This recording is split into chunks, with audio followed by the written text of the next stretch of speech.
Hello everyone, how is life? আমরা daily সবাই খাবার খাই।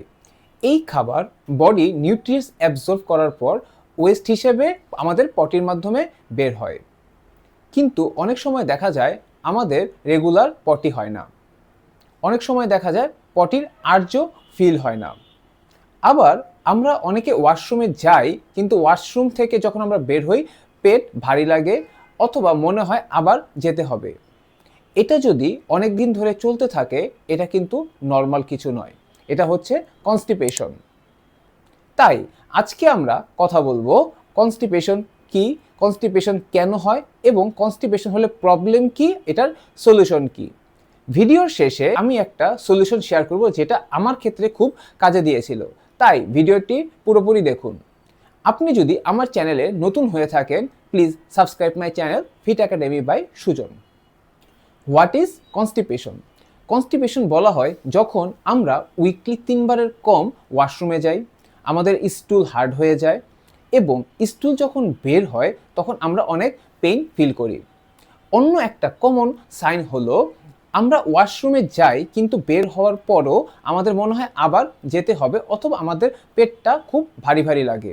কনস্টিপেশন কিন্তু মেনলি লাইফস্টাইল এবং ফুড হ্যাবিটের কারণে হয়ে থাকে। কনস্টিপেশন কেন হয়? এটির কয়েকটি কারণ আছে। প্রথমটি হচ্ছে লো ফাইবার ডায়েট। যদি আমাদের খাবারে ফাইবার না থাকে তাহলে স্টুল বাল্কি হয় না, আর স্টুল যদি বাল্কি না হয় তখন সেটি সহজে বের হয় না।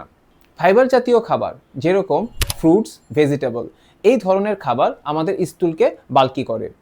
দ্বিতীয়ত হচ্ছে পানি কম খাওয়া। যদি আমরা পানি কম পান করি তখন কোলন স্টুল থেকে পানি অ্যাবজর্ব করে এবং স্টুল হার্ড হয়ে যায়, তখন আমাদের স্টুল বের হতে চায় না। তৃতীয়টি হচ্ছে ফিজিক্যাল ইনঅ্যাক্টিভিটি। আমরা যদি মুভমেন্ট কম করি তাহলে আমাদের গাট মুভমেন্টও স্লো হয়ে যায়। আমাদের ইন্টেস্টাইন অটোমেটিক্যালি মুভ করতে থাকে ওয়েভের মতো, যেটিকে সায়েন্টিফিক ভাষায় বলে পেরিস্টালসিস। যদি আমরা মুভমেন্ট বাড়িয়ে দেই বা ফিজিক্যাল অ্যাক্টিভিটি বেশি থাকে তখন ইন্টেস্টাইনের এই মুভমেন্ট স্টিমুলেট হয় এবং আমাদের স্টুল আস্তে আস্তে আগাতে থাকে। এই স্টুল যখন আগাতে থাকে তখন সেটি বেশিক্ষণ কোলনে থাকে না এবং বের হয়ে যেতে পারে। চতুর্থটি হচ্ছে পটির আর্চ ইগনোর করা। কোলন থেকে যখন স্টুল রেকটামে যায় তখন আমাদের ব্রেইনে সিগন্যাল যায় যে আমাদের এখন ওয়াশরুমে যেতে হবে। যদি আমরা এই আর্জ কন্টিনিউয়াসলি ইগনোর করতে থাকি তখন আমাদের ব্রেন বুঝে নেয় এটা ইম্পর্টেন্ট না এবং এই সিগন্যাল উইক হয়ে যায়। পঞ্চমটি হচ্ছে প্রসেস ফুড। আমরা যদি regular fast food, bakery item, sugary drinks এগুলো খেতে থাকি যেগুলোতে ফাইবার একেবারে নেই, তখন সেটি আমাদের কনস্টিপেশন তৈরি করে। ষষ্ঠটি হচ্ছে স্ট্রেস। ব্রেইন এবং গাট হেলথ ডিরেক্টলি কানেক্টেড, যেটিকে আমরা বলি ব্রেইন অ্যান্ড গাট এক্সিস। আমরা যখন স্ট্রেসে থাকি ব্রেইন বডিকে সিগন্যাল দেয় এখন সার্ভাইভাল ইম্পর্টেন্ট, ডাইজেশন পরেও করা যাবে। তাই আমাদের ব্লাড মাসেলে যায়, ডাইজেশনে কম যায় এবং আমাদের ডাইজেশন প্রসেস স্লো হয়ে যায়, যার কারণে কনস্টিপেশন হয়ে থাকে। তাহলে কনস্টিপেশন হলে কি কি প্রবলেম হয়? প্রথমটি হচ্ছে ব্লোটিং অ্যান্ড ডিসকমফোর্ট। আমাদের পেট ফোলা লাগবে এবং আমাদের খুব হেভি লাগবে। দ্বিতীয়টি হচ্ছে হেমারয়েডস, যেটিকে আমরা পাইলস বলে থাকি। যদি কন্টিনিউয়াসলি আমরা ফোর্স দিয়ে স্টুল বের করার চেষ্টা করি তখন গিয়ে সেটি পাইলস হতে পারে। তৃতীয়টি হচ্ছে অ্যানাল ফিসা। আমাদের যেহেতু স্টুল হার্ড থাকে কনস্টিপেশনের সময়, তখন স্টুল যদি বের হতে চায় তখন সেটি কেটে যেতে পারে। চতুর্থটি হচ্ছে টক্সিন বিল্ড আপ। আমাদের স্টুল যদি গাট হেলথে অনেকক্ষণ থাকে তখন সেখান থেকে ইনফ্লেমেশন তৈরি হয়, কারণ স্টুল হচ্ছে একটা ওয়েস্ট, গাট হেলথ খারাপ হওয়ার চান্স থাকে। পঞ্চমটি হচ্ছে মুড। যেহেতু গাট এবং ব্রেন ডিরেক্টলি কানেক্টেড, যদি আমাদের কনস্টিপেশন থাকে তখন সেটি গিয়ে আমাদের মুড এফেক্ট ফেলে এবং সেটি আমাদের এনার্জিও লো করে। কনস্টিপেশনের সলিউশন কি? প্রথমেই হচ্ছে ফাইবার ইনক্রিজ করা। আমাদের ডেইলি 25 থেকে 30 গ্রাম ফাইবার খেতে হবে।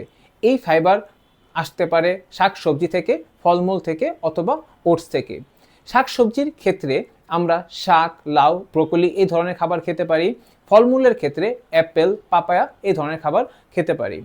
ওটস খেতে পারি এই কারণে, কারণ ওটসে ফাইবার বেশি থাকে, যেটি আমাদের একটা সলিউশন হতে পারে কনস্টিপেশনের। দ্বিতীয়ত হচ্ছে পানি পান করা।